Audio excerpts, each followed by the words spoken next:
All right, welcome, ladies and gentlemen, to the Midnight Strike Through Mormons live stream. I'm your host, Cardin Ellis, and today is going to be a little bit of an interesting live stream. We're going to have Kwaku L, Brad Whitbeck, and Jonah Barnes joining us in the studio shortly. As soon as they show up, it's a little red hen right now. I'm working by myself with my lovely wife, Brittany the Shadow. And so, we decided we would just start things off. I've been a little bit disappointed lately in a lot of the flack we're getting, and so I thought I'd just start out with some debunkings. You know what I'm saying? I thought we kind of proven some of the straw man arguments false. Sometimes the other guys, they don't like pushing back so hard. I'm not sure if they'd like this subject, so I'm just going to do it by myself right now really fast while they show up, and then we can talk about what they like while they show up, all right? But before we get started, you already beat me to it. I was literally just going to say, if you guys have any burning questions, if you have any righteous desires that you want to share with us or anything like that, then just fire up those super chats and we'll respond to those super chats. But look, we got a super chat. First super chat. Thank you very much from, let me see. Majetic Arms. Okay, that's cool. Yeah, I dig that name. That's pretty rad, isn't it? Says we need some eschatology tonight. The red heifers have been found and will be ready to be sacrificed by the sons of Levi next Passover, right after the solar eclipse. 2024 is the start of the seventh seal. I confess I'm aware that I think red heifer has something to do with Book of Revelations, but dude, man, we need Robert Boylan in here. We need the second coming. I have no idea what that means, but thank you for the super chat.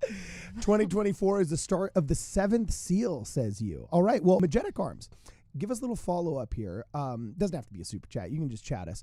And let us know if you're one of those 2035 guys. I hear a lot of speculation about 2035, 2033, 2038, so on and so forth. And it's fun. It's entertaining. I am not committed to any of those dates. But, yeah. Anyway, Danny Gray says the Shadow, what up, girl? And Rex Good says, what's up? So, yeah, they've been waiting for you. It's nice to feel appreciated. It is. At least nice someone does, Garden. Yeah, exactly. So, before we get started, I just want to tell you guys that,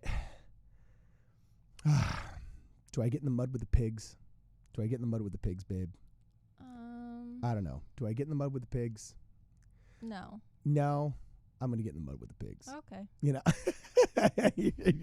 like, yeah, whatever. You know what I'm saying? I'm getting in the mud with the pigs because sometimes I'm going to make sure, though, in the spirit of Russell M. Nelson's speech, that I do not be contentious. I get fired up and I get angry when people lie, especially when they make purposeful straw man arguments. But do I need to bring out my sage smudge stick? Do I need to clear the space before we start talking? Yes, I love pagan rituals in order to get me into monotheistic mood, But this actually came across my feed. Unfortunately, because I run a show called Midnight Strike Through Mormons, I get all kinds of anti-Mormon content. And this one came up from Bill Real. We're going to play it here. And we're going to see if you guys feel that this is ingenuous or is disingenuous or not. But this is one, William Real, speaking about the Church of Jesus Christ of Latter-day Saints, of which I'm a member. Determined by chance. The Lord has prescribed unchanging requirements. President Nelson there was saying that your opportunity to go into one of the three kingdoms will not be determined by chance, but by unchanging requirements. Now, we just had a bunch of changes to the temple. Some of those changes included that you no longer covenant not to do loud laughter. You used to covenant not to laugh loudly. Now you don't. That seems like changing requirements, doesn't it? Okay. Determined by chance. So we're going to pause this right here. We're going to say, okay, that's pretty damning. A prophet said, we don't change. Now there's changes. So, that just shows he's not true. He's not the same yesterday, today, and tomorrow, except for, let's watch that again really fast. This is how they lie to you. Ladies and gentlemen, this is how they lie to you. Okay, we're going to play this again. Russell M. Nelson, our beloved prophet. It's probably in the 80s, judging by the sound quality and the flowers and the suit. So it's already a 40-year-old talk, I'm sure. But let's just see what he says here. The Lord has prescribed unchanging requirements. The Lord has prescribed unchanging requirements. He didn't get even to requirements before we're all of a sudden getting told the way it is, supposedly, and what that really means, and substituting in all kinds of generally not positive commentary or theories. Let's see what really happened, though. I'm actually in the middle of this. I was just warming up, getting ready for the live stream when this came up. So I'm going to show you how easy it is to prove these people are lying.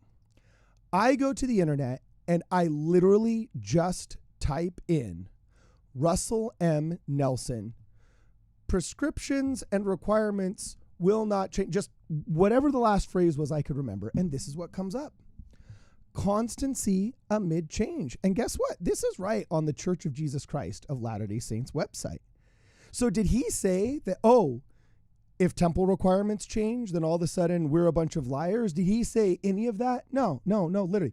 When you come down here, he's talking about judgment, and here is the quote.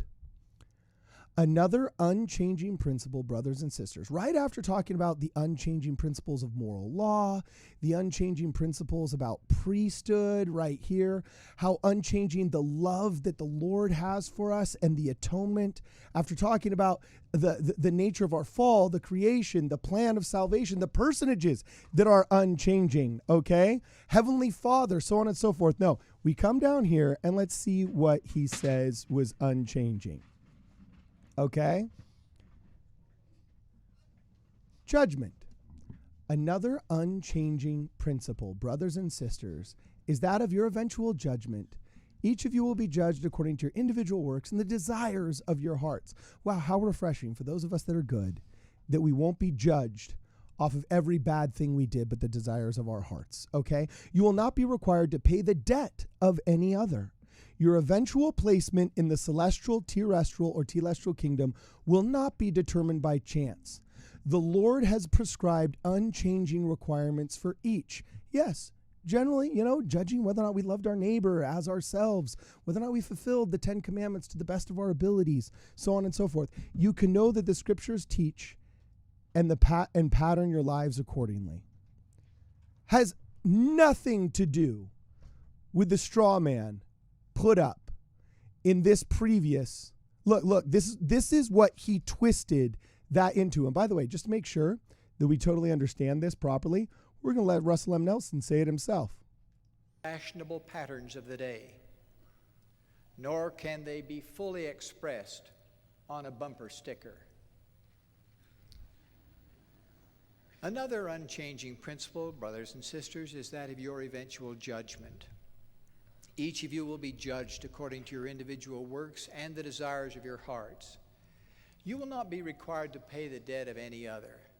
Your eventual placement in the celestial, terrestrial, or telestial kingdom will not be determined by chance. The Lord has prescribed unchanging requirements for each. You can know what the scriptures teach and pattern your lives accordingly. Dude. Look at that.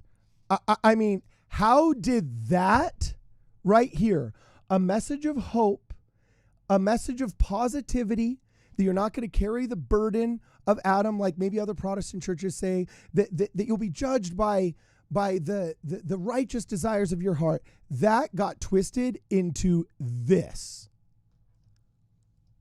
President Nelson there was saying that your opportunity to go into one of the three kingdoms will not be determined by chance, but by unchanging requirements. Yes, they're called principles of the gospel. Yeah, did the color of suits change? Yeah, but you still wear a suit to church. You know what I'm saying? So that's what this got twisted into. Now, we just had a bunch of changes to the temple. Some of those changes included that you no longer covenant not to do loud laughter. You used to covenant not to laugh loudly. So if the church changes wording that has led to confusion as to what loud laughter is. We've done podcasts on what loud laughter actually means. It means direct mockery of somebody else, okay? It doesn't mean if you laugh, okay? The Lord laughed. Daniel danced in front of the Lord. Humor is part of eternity, okay? God gave us our senses of humor. So because the church clarifies something, slightly changes a script of a temple ordinance, I don't know, if they paint the outside of the church building, does that mean that all of a sudden we're changing too much and people are now condemned and we now have to seek refuge in secularism to find constancy? These are the people, all right, that actually I won't even get into the changes they've made in our society in 5 years, but let's let him finish. Now you don't. That seems like changing requirements, doesn't it? I don't know. I don't know what to say. Oh, okay, ladies and gentlemen, they're back. Hold on. Okay, we'll have to, we couldn't sound check because you guys were late. So give me a second. You are on green right now. You are Pop that in. on. There you Alrighty. go. Okay. So if I can quickly summarize what Bill Reel says, how confusing are the words of the prophet when I twist them as much as I want?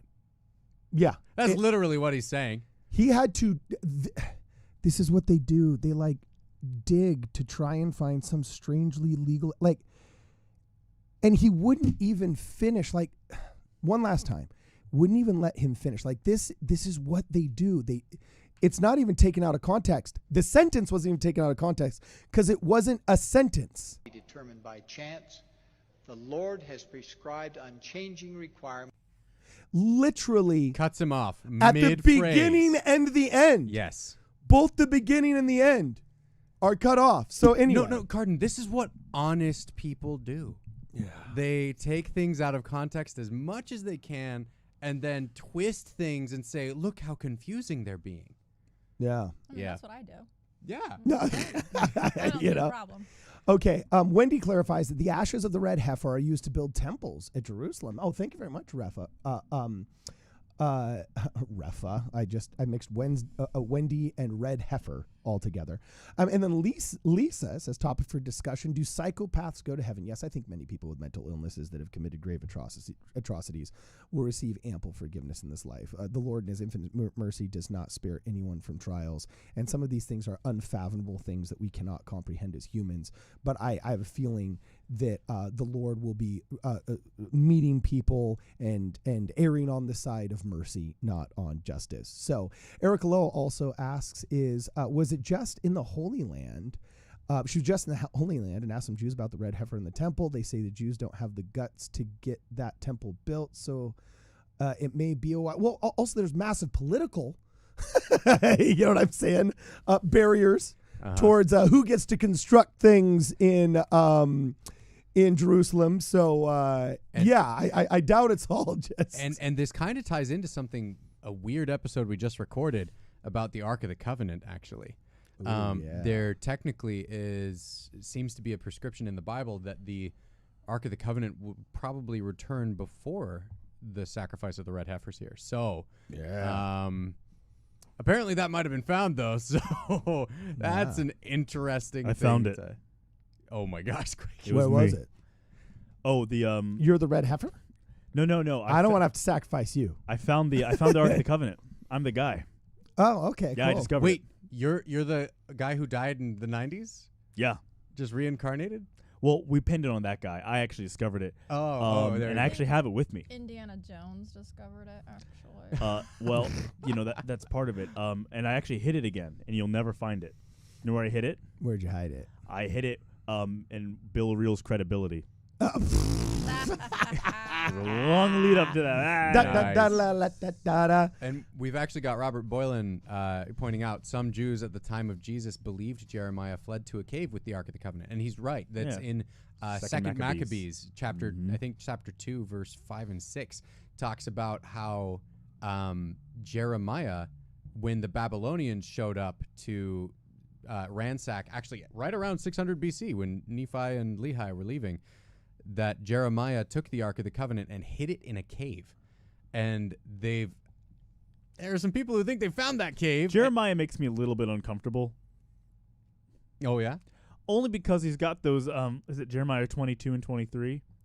Where he's like railing against the false prophets of Israel and how they're leading people astray. And I'm always like, wow, I really hope that's never us. Yeah. I really hope this is not a prophecy for right now. You just got clipped. You just got clipped. No, see, even Quaker Will doesn't believe in the validity of broader prophets. If someone like when you read that, you're like, wow, I know they're like okay, for example, he's like, yeah, they prophesy with the spirit of Baal, and you're like, oh, so prophets can make accurate prophecies, and it can still be from the dead. I'm just saying, like, if someone really wanted to, they can make a very strong case, and sow a lot of doubt. And Jeremiah is we should Isaiah and Jeremiah are really good at making Mormons uncomfortable, so we skip them. That's funny. I thought they were just kind of. I love hard Isaiah. To read. You know the Dallin H. Jokes joke about how someone was shooting at him, and the Book of Mormon actually saved his life because he kept a pocket Book of Mormon in his suit.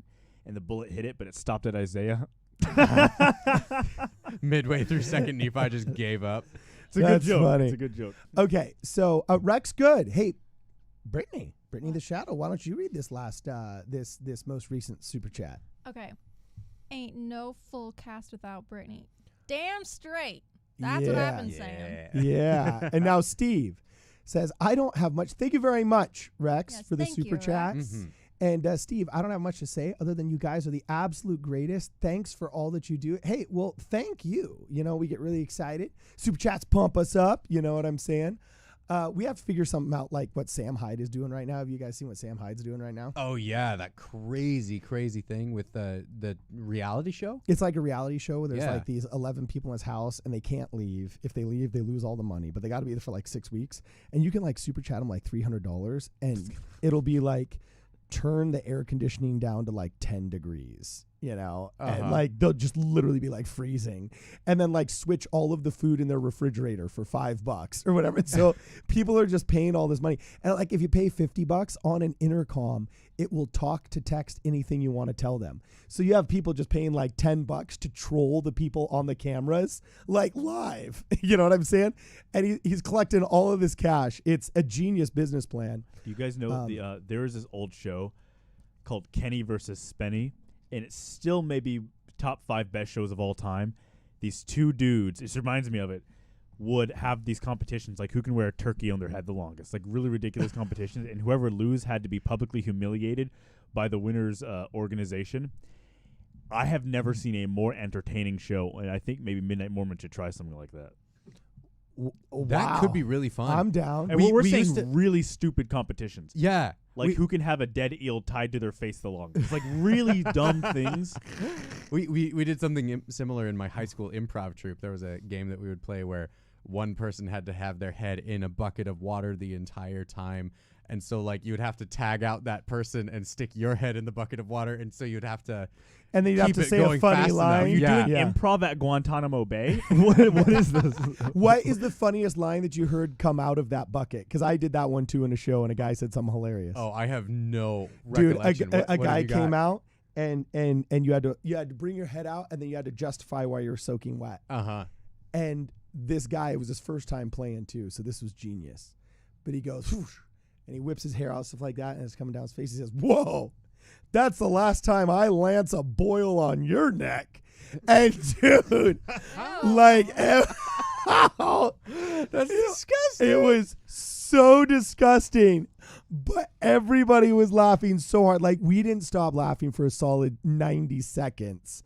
Like, the whole entire place just absolutely crapped their pants. So, anyway, Danny Gray got a little announcements for us. All right. He says, ladies and gentlemen, it's done. Did he just kill a rival across town? Is there something? What is it's done? Let's read on. He says, I've completed the church repentance process. Oh, congratulations, my man. I didn't know you're going through that. No more excommunication, no more restrictions. I'm back on the G's, 3.5 years. So excited to get in the temple soon. Wow, good job, bro. Yeah, boom shakalaka. Danny. Well done, Danny. Yeah, dude. That's a hard process to go through. Well done. Yeah, I've done it like 3 times. They said one more time and I'm out. No, I'm just kidding. I'm just totally kidding.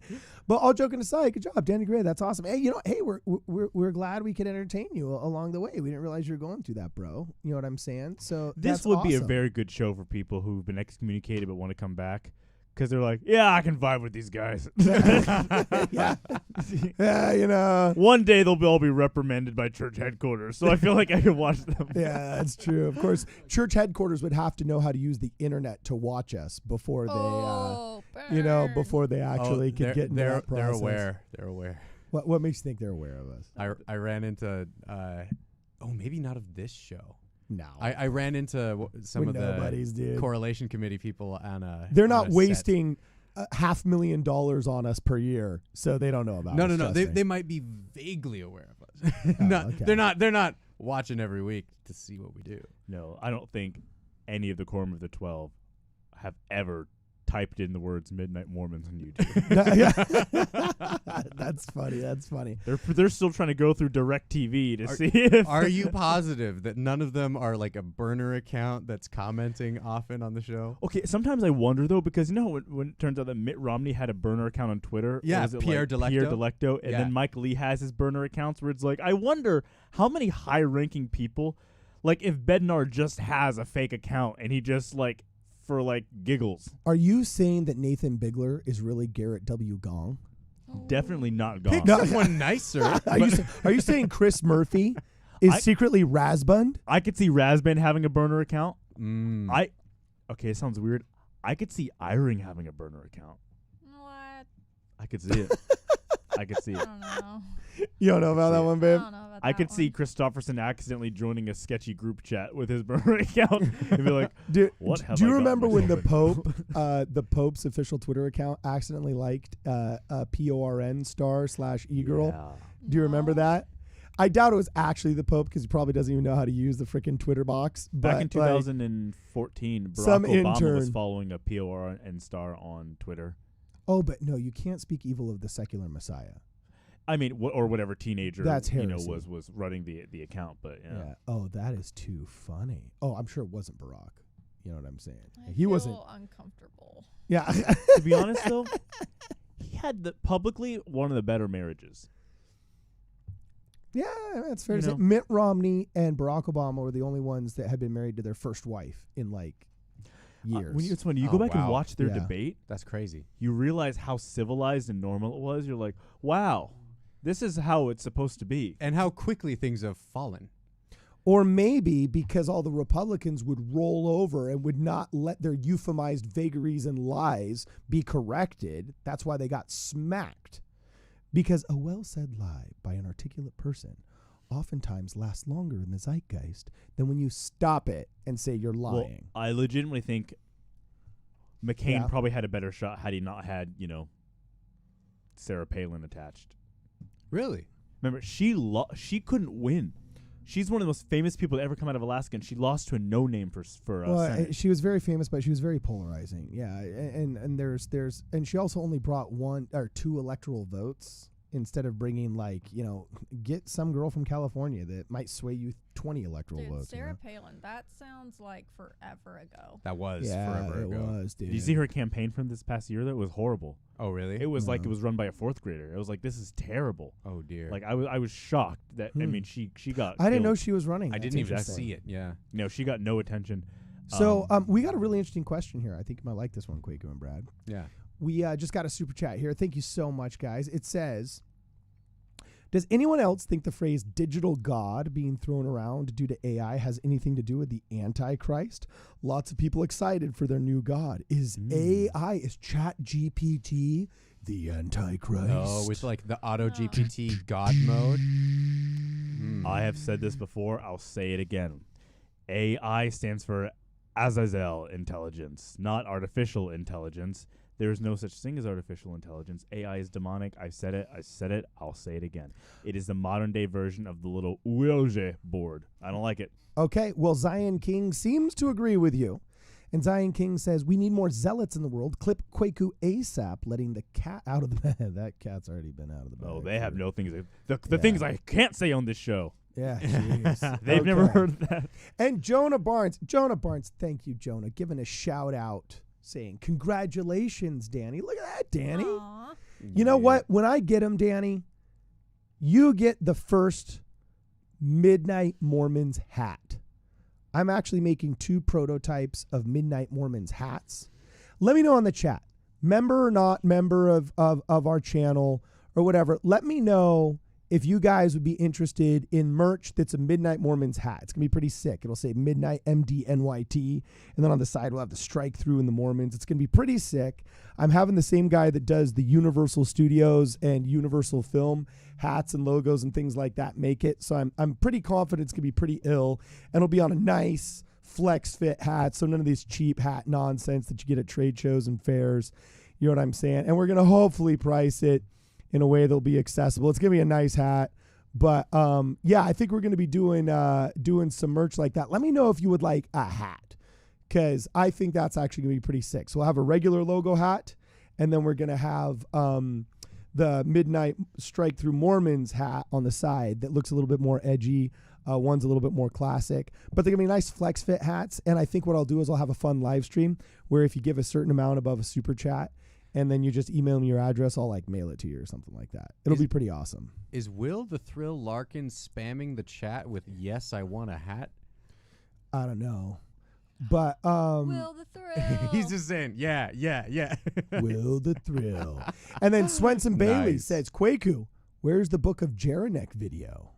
Ooh. What is this? Did Is I that promise the- a Book of Jaranek video? We did not promise a Book of Jaranek video. You've talked about it before. Oh, though. yeah. No, I like to scour the internet for obscure LDS-related things. Uh-huh. Yeah, the Book of Jaranek, there's another LDS offshoot that started like 10 years ago in England, and they have a book called the Book of Jaranek, in which what is the little Stonehenge or something? It's like an ancient temple of a guy named Jaranek. And there's Nephites who went across to Yeah, England. it's kind of That's what stoddardy, the but book not of technically. Did you just say it's kind of like a little stoddardy? stoddardy? Like I can see, but it's not. Like they don't endorse it, but like it has a little. I think you you should ask Hannah Stoddard out on a date. No, She seems very erudite and very, like on the our academic lifestyles side. would not mesh. Yeah, that's what I'm saying. That would be like the glory of it. Like, just make her go party, bro. Like, she'd probably go nuts at one of your parties, and you could learn a thing or two from her if we're honest. She likes the founding fathers. Oh my gosh, I swear. Oh I my like gosh. most of them, Okay, except for the jeez. evil ones. Yeah. So the Book of Jaranek. So- should we buy it? Should we get a Book of Jaranek and do a Midnight Mormons review of it? Absolutely, we It's should. for sale. I mean, you can well, order on it's like a Amazon. copy of the Book of Mormon. You just order a copy. It actually made it to print, like an Yes. editor did. Wow. Yeah, dude. Yeah, It's out they have there. their own Okay. church. They have their own like little quorum and stuff. Get out of town. That's Yeah. cool. Okay, well then Danny Gray gives one last comment here. He says, yes, I'll take a hat, right? And then says, hold on, where is this?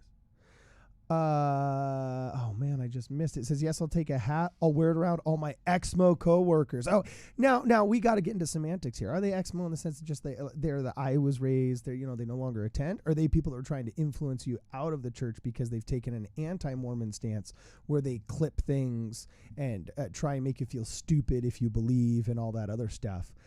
So let us know. And if they were, do you think they influenced some of that decision? If they did influence some of your decision, but that you came back around, I'd be very curious to see what made you come back around.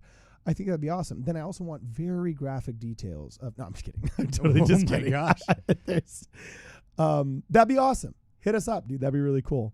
So, Robert Boylan wants us to do Midnight Mormon's Bowie knives. screw Robert Boylan. He's not a member of our channel, so he doesn't get preferential treatment. What?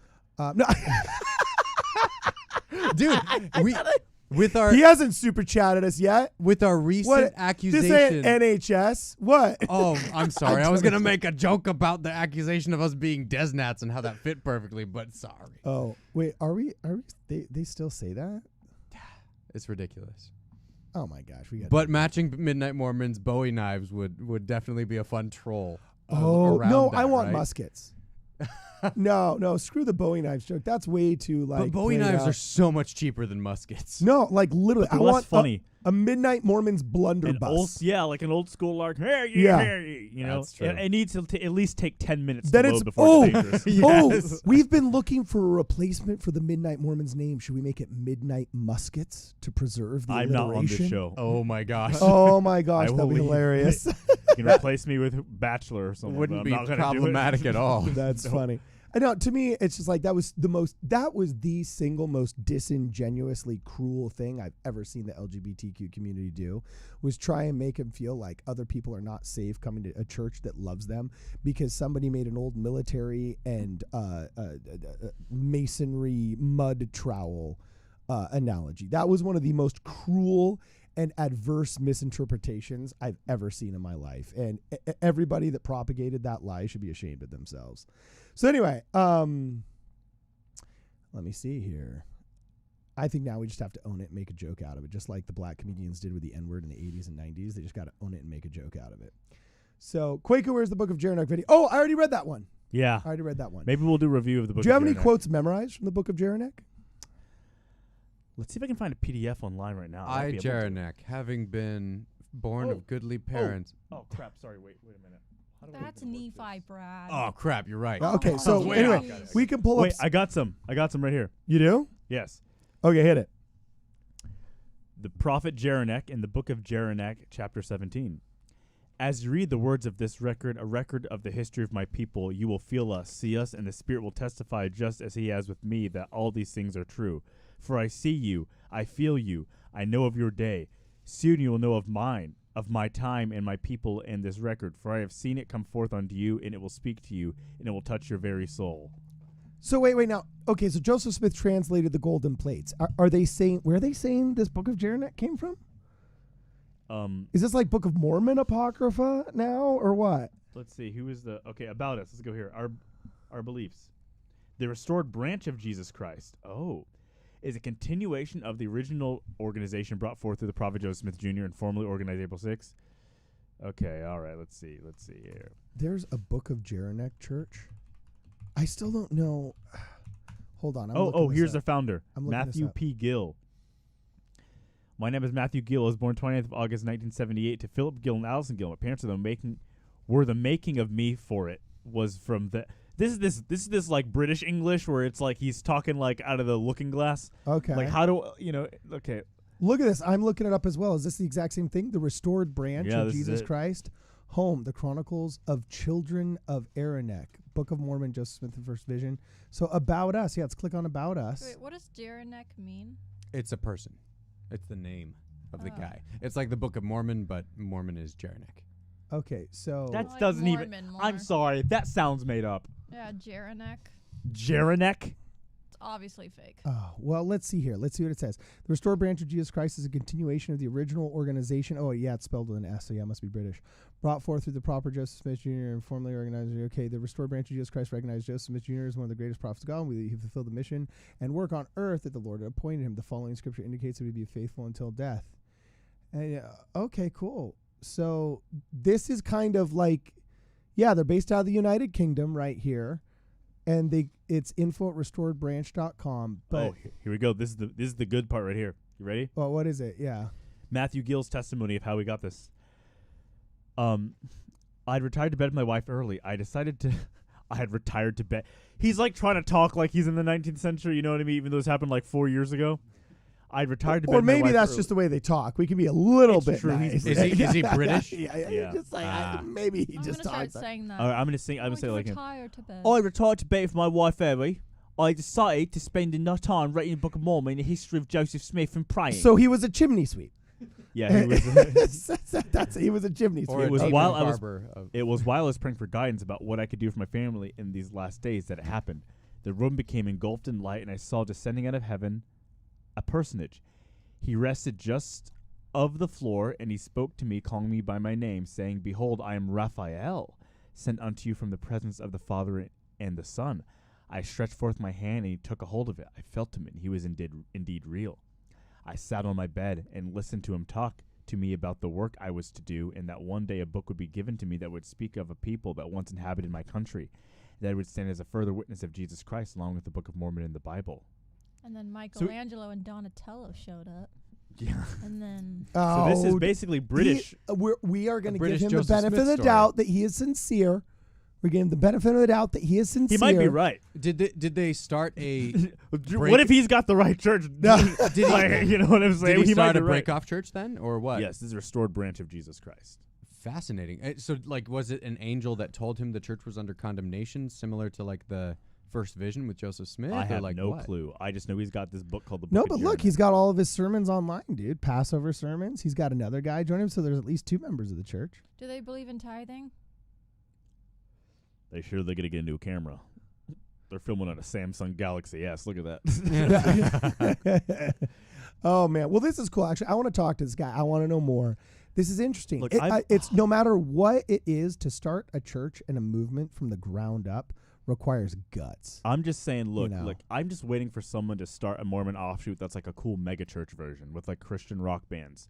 Because that's the one that's going to take off. Yeah. We need better music. Our music is kind of. Now, I'm not saying I'm starting my own Mormon offshoot with a mega band. Okay? I was about to say, Kwaku. But if there was one person to do it well.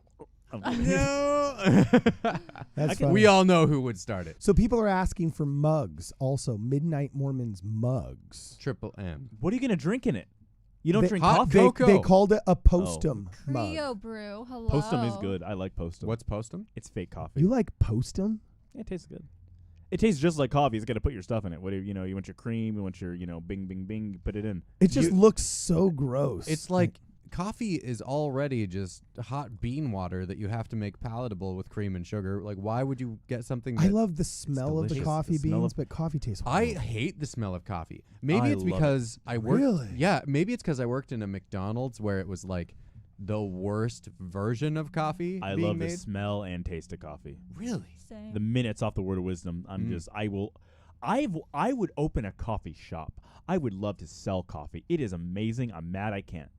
Yeah, there's an interesting question here. Some people want us to comment on the war in Ukraine, and actually the truth is you can't on YouTube. It's against the community guidelines to say anything that could be perceived as disparaging or whatever. It's basically a no talking point. So yeah, unfortunately that topic is probably just going to be wholesale avoided, not just by us, but by most other live streamers because they're pretty I adamant still about stand that. with Ukraine. So anyway, sure. You're allowed to say that for sure. So anyway, I do not. but that's shh. I don't want to get the stream taken down, okay? And they'll straight up do that, all right? So here we got another one.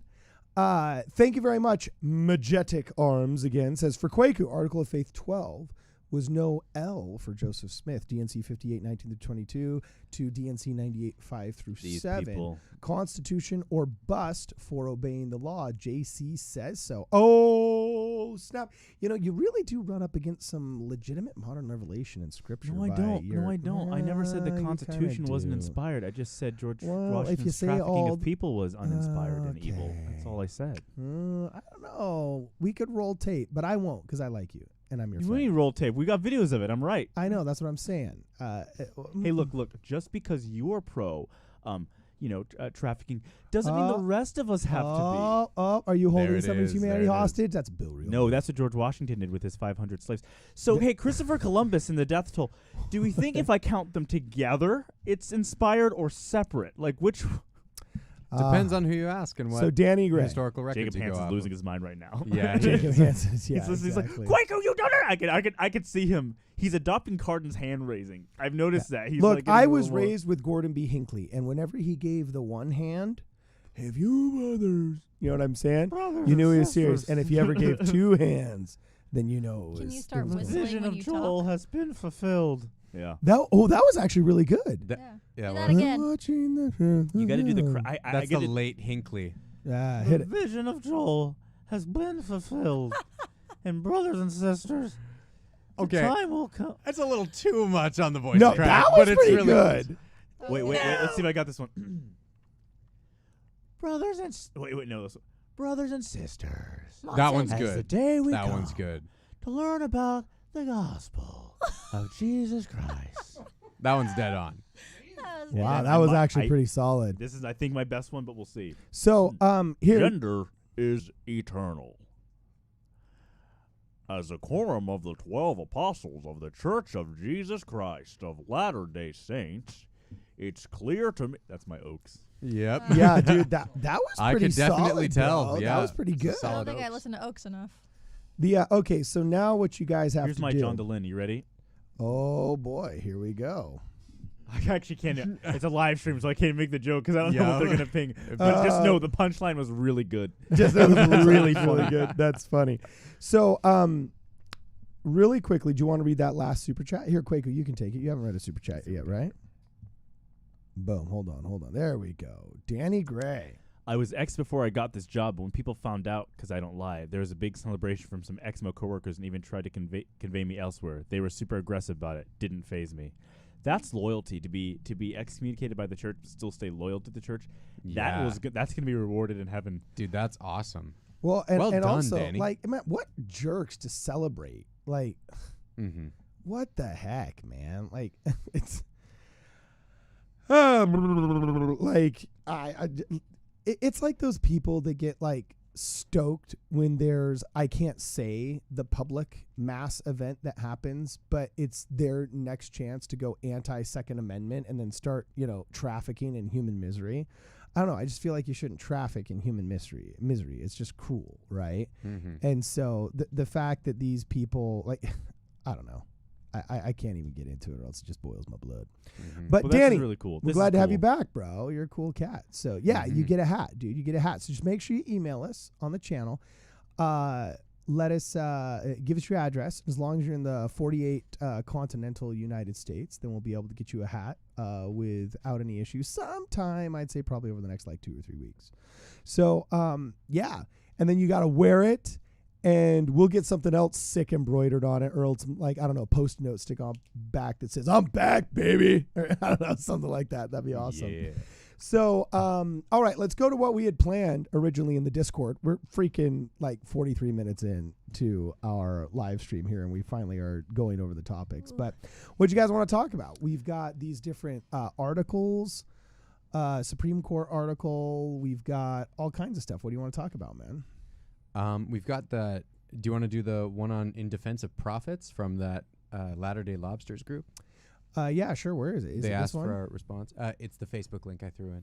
That one, that Rainn Wilson one, might be faster. The only Facebook link that I got in the Discord was the Rainn Wilson one. Oh, So I posted it for sure. So I'll double check. yeah, if you want to give that to me right now, we can watch the Rainn Wilson one though, just really fast. Yeah, while we're looking. While you're looking that up, this one I thought was really really beautiful too. I was like, is this guy Mormon?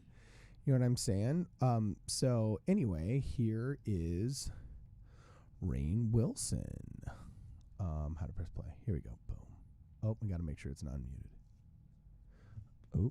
Oh, nope. Got to redo it now because in Facebook they don't let you stop and pause. So here we go. Hold on. Reality is important is because it is reality. That we are not human beings having a spiritual experience. We are spiritual beings having a human experience. Who I am and what I am is not my body. It's not even my personality. It's not the trauma I suffered. It's not what I've been through. That there is a little spark of the divine inside of me. There's hard data that shows around mental health and well-being that having serenity, meaning, purpose, a losing of oneself to a transcendent self of the divine increases greatly the quality of our lives. We're a part of something much greater and much more beautiful than ourselves, and in living in that state can greatly enrich your life. The reason why spirituality is important is because Isn't that good? reality. I love how he said the reason why spirituality is important is because it is reality. Yeah, it's really good. And so it's a thing. I guess it turns out Dwight here is Baha'i. Oh wow! And cool. they have some really cool beliefs. They actually, I knocked on the door of a Baha'i person on my mission. Oh, rock on. And Okay. yeah, and they were like, "Oh yeah, no, we totally believe Joseph Smith is a prophet," because their thing is a little bit they believe all religions are correct. Okay, in that's a kind of certain cool. sense. So there's more to it than that, but Okay, wait, am I the only one that doesn't know what Baha'i means? Oh, babe, It's really cool. You're sleeping on the couch. They also don't cause trouble. No, I'm just kidding. I don't know. When's the last time Baha'is have got in trouble for doing something horrible? Never happens. I just know that they're a Mhm. chapter in the religions of the world, and they're on like my 3rd or 4th test in religions of the world, but I have promptly forgotten what about the Baha'i was cool. But it's a Southeast Asian religion, correct? It's worldwide. It's worldwide, yeah. Well, I know, but its origins are similar to Buddhism, right? It came out of the East, if I'm not mistaken. Origins of Baha'i. Now I'll have to look that up. Yeah. Okay. What's the rest of this? There's a couple of articles I see here that you threw up in the chat. I mean, are we done talking about Baha'i or no? Yeah, no, it's Iranian, so you're right. It's in the East. So what's going on with the Baha'i religion is I feel like they have a really good commitment to like peace, and they're just like they have some really cool beliefs. But I really like what Rainn Wilson was saying there. The reason I shared it was because I think that is such an important setting for us to remember. It's important for us to remember the eternal perspective that we are spiritual beings having a human experience. So yeah, Manly P. Hall said that quite a bit. Yeah. Who's Manly P. Hall again? Oh, he's one of the greatest religious authors and mystics. He wrote Secret History of All Ages. He's really great. Wait, his name is Manly? Manly. Yeah, he's a pretty Canadian sick, huh? too. Manly. Dude, that was pretty presumptuous. I would love to make a movie about him. He looks like Timothy Chalamet. Does he really? All right. Yeah, Timothy Chalamet could play Manly Hall. Okay, well, Wendy, thank you so much for the super chat. She just threw us a super chat. Thanks, Wendy. That was awfully no question. And it was a $19 super chat too, so she could have gotten like 200 characters in there, Wendy, like a whole tweet. Is that your mom? I don't know. If it is, hi, Mom. You know what I'm saying? Hey, Mom. What's up? So, anyway, yeah, there's not too many people named Wendy. I always thought that was such an elegant name. I thought my mother had a very elegant name. Wendy. It's pretty. And the only other Wendy I knew was Wizard of Oz, right? So that was kind of cool. Anyway, KDG. Wizard of Oz? Yeah. You mean Peter Pan?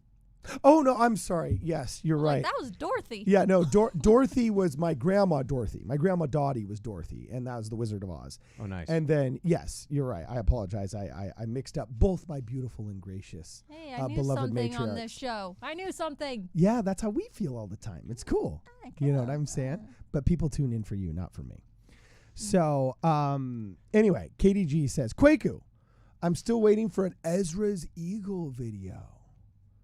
We gonna come clean on Ezra's Eagle, bro, or what? We should do one of those. Well, yeah. What is that? It's his prophecy of the last days. Ooh. Okay. However, I've looked into it. It's probably not as cool as we want it to be. But it is fun. Do you want to do a like high level summary? Yeah, tell me what's the high level summary. I'll Google it right now. It's a vision of this eagle. Okay, I'm gonna look in an apocryphal book, Second Esdras. Really? And yeah, so it's Ezra, but it's the Greek version, I think, what that is written Esdras. And then there's this apocalyptic kind of vision of an eagle that I think kind of just condemns both political parties pretty significantly. Oh, it's in interesting. A solid So way. here's all the feathers. The first feather is short. The second feather is long. The third feather is short. The fourth feather is short. Fifth feather is extremely short. Sixth is long. Seventh is short.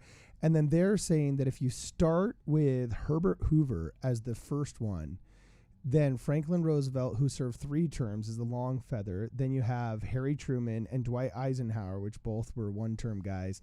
And then the short feather would be JFK, yes, who was unfortunately assassinated in office, followed by LBJ and then Richard Nixon. Oh, and that all of these perfectly correlate to the wings of the feather and the eagle. Which people have like said, hey, the eagle is the national bird of the United States, so it makes sense that these would be like symbolic of leaders of the United States.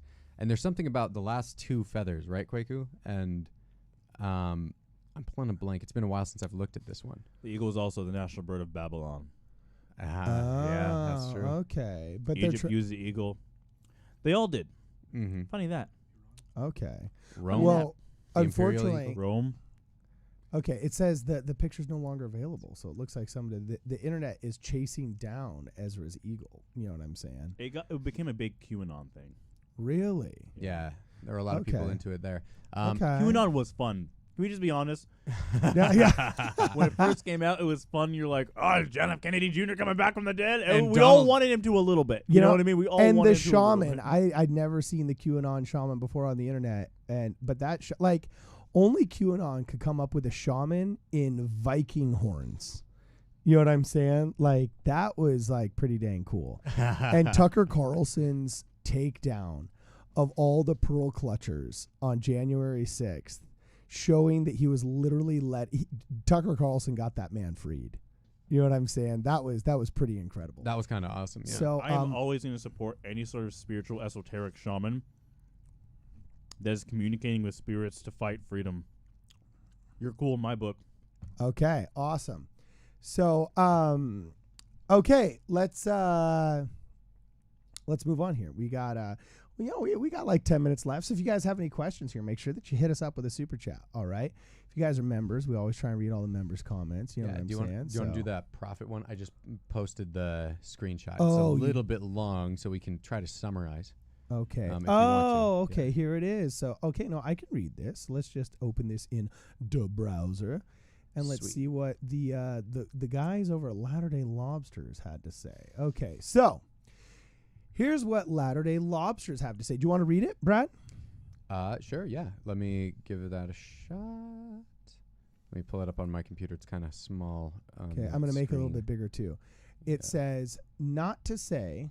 Actually, I can read it for you, bro. Okay, thanks. I'm Yeah. the one at the computer. It's here. coming up small for me. So it says the following. It says, not that I take Saints Unscripted to be the pinnacle of Mormon apologetics, but I found the definition and defense kind of shoddy and fluid. When Christians criticize Mormon, quote, prophets, end quote, most Mormons say, quote, they're only human. Well, yeah, nobody here believes prophets are clones built in a lab somewhere. What we do criticize, and fairly so, is their theological claims and actions. Prophets are to produce good fruits. Good fruits is not merely behavior modification, although we should be sanctified by their wisdom and words. We see plenty of black men in the 60s and 90s come out of prison reformed pillars of their community after converting to the NOI, which I assume he means Nation of Islam, correct? Mm-hmm. The question is, does their lifestyle and doctrine line up with what we know of prophets? I'm a little bit worrisome here because I'm starting to get a little bit of the vibes that sometimes the doctrine of Christ people have, where they say, like, this is what I think prophets should be, and it's not vibing with what I think they should be. Now, I don't want to superimpose that upon them, so I'm going to let them finish, but I'm just saying that's a little vibe I'm getting, so I'm just vibe checking here. But anyway, it says, if prophets are merely also products of their environment, then at minimum, they're not qualified even as pastors. Pastors, which were under the apostles in the first century, are to be above reproach, both in the church and the community. That's true. There's scriptures that say pastors should be above reproach. No, it's kind of a bishop thing, but it feels like a little bit of a stretch to put it that way, that it's like, hey, everybody needs to be above reproach for the society at large. It's kind of not saying that. It's more about how you select people to be called in some way. It's not about saying, hey, you should judge these people based on what society thinks of them. Okay. So I would actually disagree with the way that that's being presented. Okay. If prophets, so anyway, pastors which are under the apostles in the first century are to be above reproach both in the church and the community. Liars. No, I'm just kidding. Not liar. I can Brad said you're a liar. I can totally see how you would think it means that, but I don't think I would interpret it that way. Okay, so you wouldn't interpret it that way. No. So, let me finish seeing what they're saying here. They say if prophets are merely also products of their environment, then at minimum they're not even qualified as pastors. Pastors, which were under the apostles in the first century, are to be above reproach both in the church and community at minimum. If prophets as easily give into peer pressure as regularly as we are to believe, then they're in no position to lead a local church, let alone the universal one. My 2 cents, any feedback? I'll tell you right now, I think it is a very bad take to assume that these people are just giving into peer pressure. Yeah, that's... I've never seen an example where a prophet is just, in modernity, has just given into peer pressure. And that's the line that kills me on this one, is like, if prophets as easily give into peer pressure as regularly as we are to believe, like, what's leading you to believe that? Yeah, they held on to one of the most obvious flaws in doctrine. Actually, I shouldn't say that. Okay. I'm being cruel in my tone of voice, and I'm trying to be more like Russell M. Nelson says, okay, and be a little bit less contentious. Take a deep breath. Take a deep breath. I'll take a deep breath, okay? But one of the most obvious goofs of modernity that they held on to for however many years too long, I can't do the head math right now, was the priesthood ban, okay?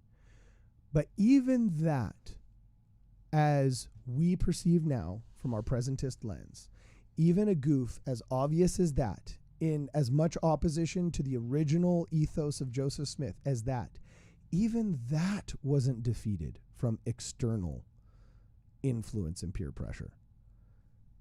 If it was, they would have gotten rid of it in the 50s. They would have gotten rid of it in the 60s. But it lasted all the way until 1978. Why? Because they don't buckle from persecution and pressure from without. It's all from within.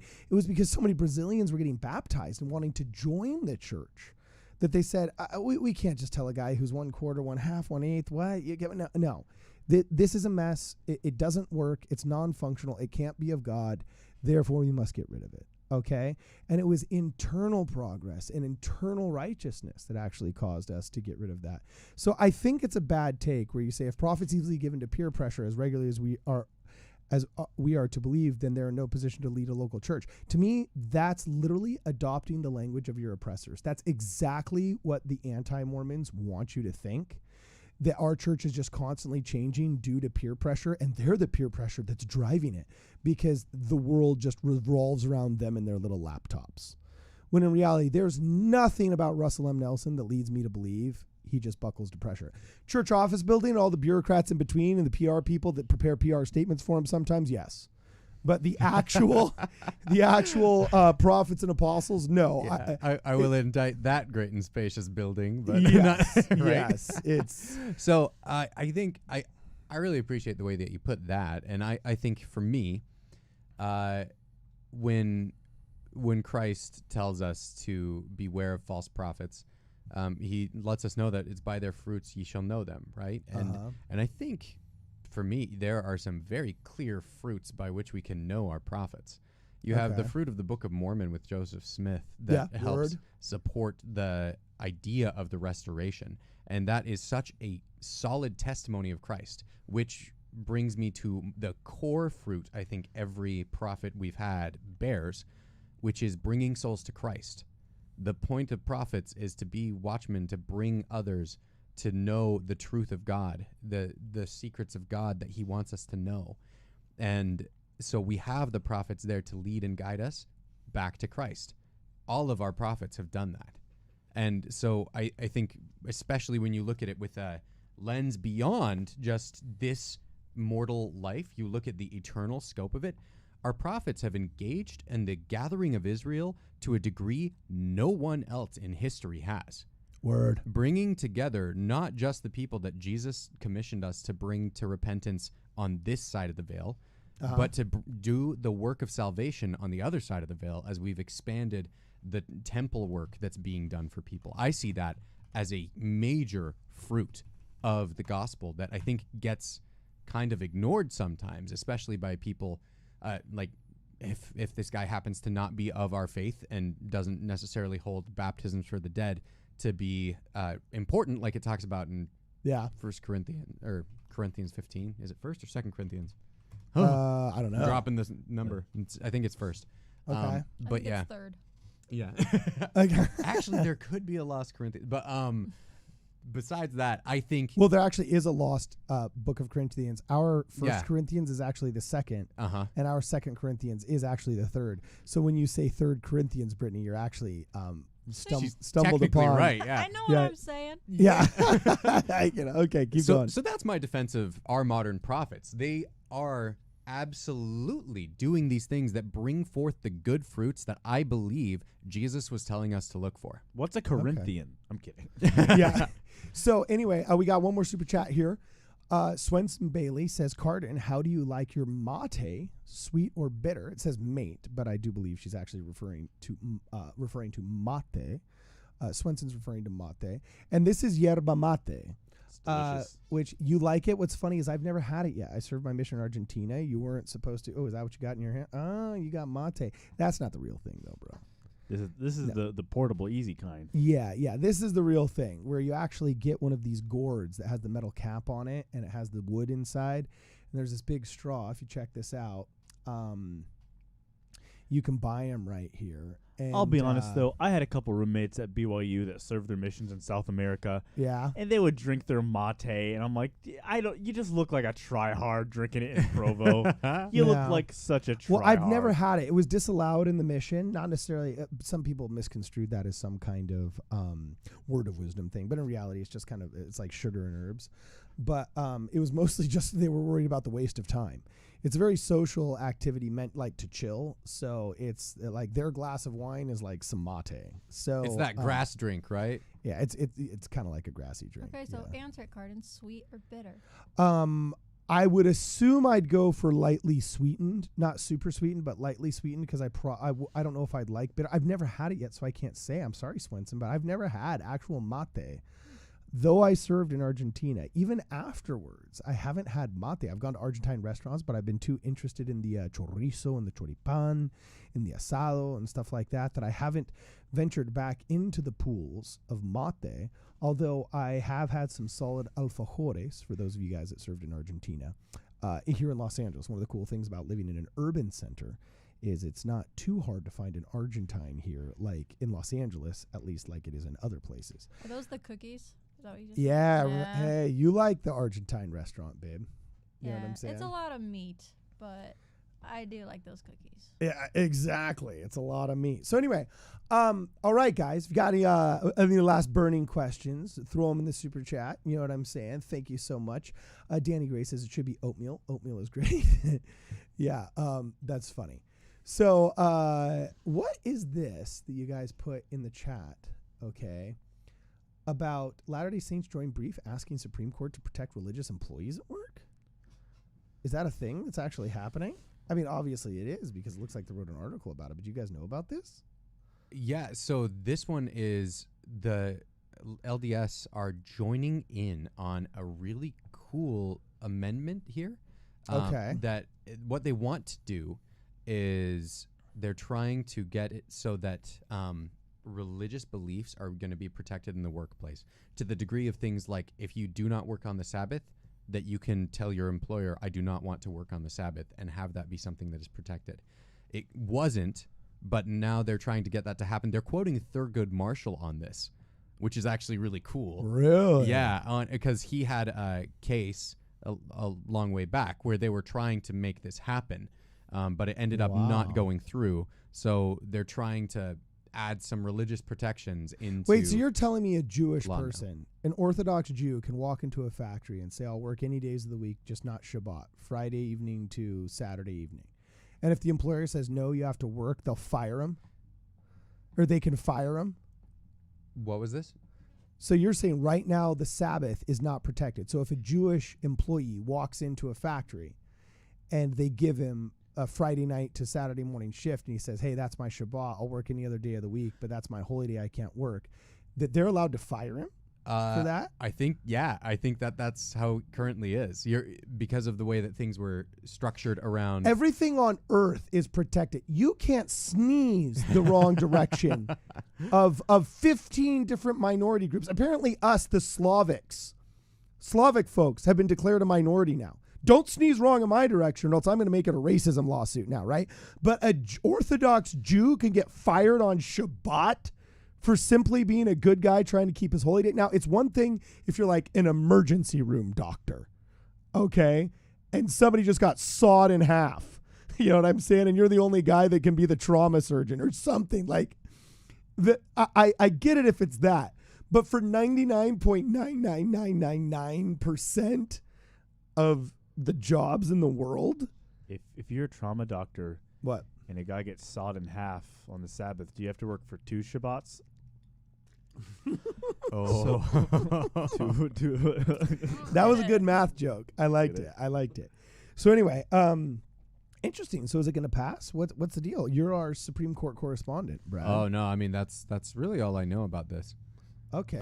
It's so sad it's just that we have to do that. It's not like it's cut and dry, but like what it says here is that Marshall said then that the ruling was poorly worded and made it too easy for employers to deny religious-based requests by workers, right? So it's not like that would be an easy thing for an employer to do right now, fire a Jewish guy for not wanting to work on Shabbat, but it's not necessarily like spelled out that it is protected. Okay, you know what's actually kind of funny? is one of my first video jobs. You can still look them up. Oh my gosh. Actually, they're probably still on YouTube. I worked for a company called Alpha Shark. I'm going to go to YouTube and I'm going to pull up like a 12-year-old video, dude. Alpha Shark, wow. Yeah, they're a really cool deal-a-day website, right? Anyway, so I did hundreds of videos for Alpha Shark, all right? And these guys owned a junk jewelry company. And what happened was, oh, there it is. Yeah, that's funny. So I used to do these videos in New York City where we would get different products, okay? And I would have to go out and I would have to field test them. So there I am in New York City. Look how cute you are. Yeah. Whoa. There I am in New York City. That was you? That's him. Oh, yeah. Do you want to see it really fast? So these guys were Jewish that owned it. It was some very Orthodox and very devout Jews. And I was, an Orthodox and devout Mormon. And we had to film on the weekends. So if it wasn't their Shabbat, it was mine. So we finally came to the conclusion that we would rotate Shabbats. We filmed twice a month, right? Ooh. And yeah, this is a really funny one. These ones were comedic. We filmed twice a month. And what we would do is we would just rotate whether we were filming on Sundays or Saturdays. So they'd give up one of their Shabbats and I'd give up one of mine, and we would just rotate. It was pretty funny. So anyway, yeah, we'll watch an this is old school YouTube right here. But yeah, this is one of my first gigs in New York. Check it out. Hello everyone, Cardinellis again for alphashark.com, and today we're field testing this 100% original hydration pack. This is what our Army Rangers and our Marines are wearing out there in Iraq and Afghanistan, and it holds over 100 ounces of fluid. That's the same as over 9 water bottles. So we've come here to Central Park where everybody jogs and exercises just to see what life is like with or without the hydration pack. With the hydration pack? Without the hydration pack. This is so bad. With the hydration pack? Without the hydration pack. This is so bad. How old were you in this? Like 20. With the hydration pack? Excuse I know. me. Without the hydration pack. Nice hat, dude. With the hydration pack. Ooh, without it. Yeah. So make sure you buy this bad boy today. It's only $39.99. Oh man, I haven't seen that. That is the most early 2000s Yeah. thing. That was The Vine days. peak early 2000s. That was peak Wow. early 2000s. That felt like a Whitest Kids You Know sketch. a little bit, yeah. Yeah. That The, felt very Trevor Moore. Uh-huh. Well, what was so funny about this was I would be given 11 items and 7 days to make the videos. So we would only have sometimes 4 hours to make a video. So we would go to Central Park where there's the most amount of people and it was good and think like, how do we pub this product? What do we do? And it was me and a guy named Jarrell Smith. All right. He'd rage quit working for Bloomberg and kind of caused a stir up there and became like a social media movie director with me. Right. And so he's a super cool guy, had super long, sick dreads and everything like that. So we were like freaking Don Quixote and Sancho, like these little, not movie, but these little social media content directors running around New York City, right? And those girls were literally just there and we asked them and just said, hey, will you be in a video with us? And they just kind of had to trust us that we were making up something funny. And there was, he was a Romanian or a Ukrainian like bicycle dude. We just give him like $40 and he'd, he'd drive us around. So we were just begging people to be on our videos really fast. But they noticed a 60% increase in sales whenever they made a video or accompanied a video. So it actually worked. And I did that for like a year and a half. It was one of my first gigs. So anyway. That is so early 2000s. It's incredible. Yeah, dude. Is this filmed on film? No, but you'll see the bars on this. You'll see the bars on that. It even has that look. It was imported from mini DV tapes. Okay, that's what it is. Yeah. There's something. wow. Yeah, it was back when mini DV tapes on a Canon GL2 was like top notch. Now, by the way, people mock that, but did you know that the Canon GL2 it's only until the past 5 years that they Canon GL2 actually made true 24p, 24 progressive frames per second images. In all the other cameras that said they did 24p, what it was actually like 1080p interlaced, and they would just have de-interlacing technology inside. But the Canon GL2, that was actually like peak early 2000s independent filmmaking. The Canon GL2 is actually like where it was at, dude. So anyway, okay, so you want to see another one, or are we moving on? I want to go to bed. Oh, you're getting kind of tired, babe. Yeah, okay, that's cool. Well, we're almost done here. Okay. We only have 3 minutes left, actually. 3 minutes and 14 seconds. So anyway, last one you had right here, Brad, was the Mormon Church is giving water to boost the imperiled Great Salt Lake. What is this? Oh, so this is actually a really interesting one. How does the Mormon Church give water? Because they own water rights in certain areas that they're able to donate to make it possible to add water into the Great Salt Lake. And this one was really funny because there were a bunch of people who were like, this is so awesome, this is so good of the church to do, and then a ton of other people who were just like, this is all that they're doing. It's like, guys, come on. Oh yeah. No, this is actually, do you know what would have been way more fun? Is if this was actually about like Mormon Church donates all this water via their prayers, you know? Yeah, like dude, that would be funny. Oh, that's interesting. Oh, Kwaku, do you have that video? Can you send that one in real fast? The one with I thought we were doing the that Spencer as its own. Cox? Oh, no, it was going to be part of the live stream. Oh, crap. Okay, let me find it. Yeah, pop it in there. I might have What video was this? Well, it's a screen recording. I'm not Of? sure if I can upload the whole thing. Can we just pull it up Well, on your Twitter? How long is it? Oh, my Twitter's gone. Oh, yeah. I've got Discord Nitro, so it can handle the big uploads. No, I mean, I have...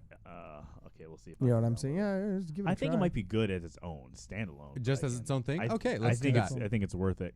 Okay, then we'll just watch Also, we have one 30 more. seconds left. Yeah, I was about to say, we'll just watch one more of these funny little Total Peak early 2000s Alpha Shark videos just for kicks and giggles as our outro. Sweet. Like this one, I can't believe I did. Like, I would be on a terrorist watch list if I did this ever again. Hello everyone, welcome back to alphashark.com, and today we're going to field test this 100% government issue military surplus duffel bag. So the US government claims that this bag is indestructible. Let's put it to the test. Oh, my God.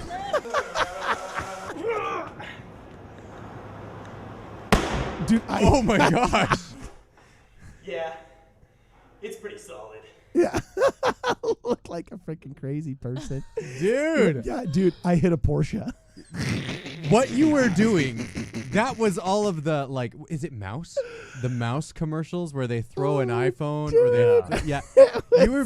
You were doing that, but it looks like, I'm guessing you were doing that without permits. Now, it oh, dude.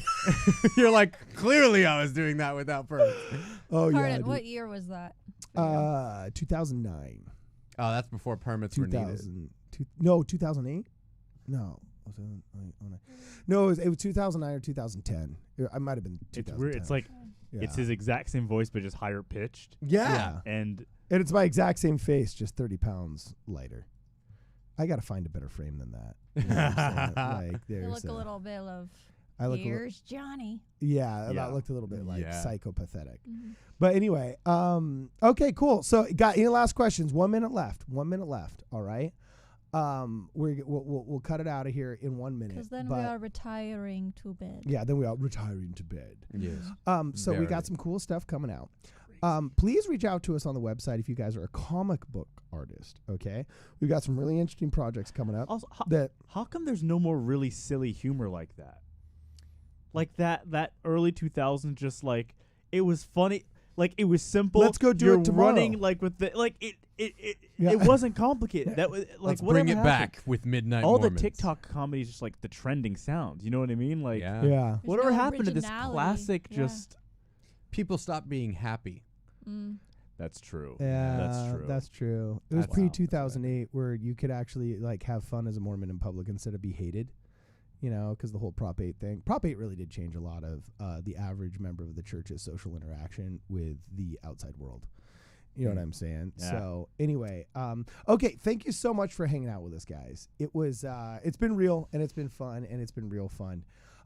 Please, if you guys are a comic book artist or you know a comic book artist, please reach out. We're looking at storyboarding some big projects here. We're actually making some feature films, some documentaries. We also are going to be releasing some comic book form-based content, and I'd really like to collaborate with a guy. Also, we've got some other really cool secret creative projects that are going on. So if you're a writer that's interested in helping maybe produce content very similar to Useful Charts or Religion for Breakfast, I've got some really good ideas if you are interested in that. If you do like any kind of Near Eastern studies or religious studies, and you would also like to perhaps write articles for us and do some research, we got some really, really cool stuff coming up that we'd be interested in collaborating with you on as well. Also, if you're a video game programmer who is familiar with Godot, okay, we are developing some, actually a Midnight Mormons video game that's going to be pretty sick. So if you do Godot as well, please reach out also, and we'll see. Or if you're interested in video game development, I've got 3 projects that are underway that maybe could use some help in that regard. So let us know. Reach out. That'd be totally awesome. And Danny Gray, before we go, is asking Jonah Barnes, are you going to be back on the show soon? Yes, he is. Stay tuned. We've got some really great interviews coming up. Really great interviews coming up over the next 2 or 3 weeks. So, yeah, just totally stay tuned. This is Midnight Strike Through Mormons. We will see you guys in the next program.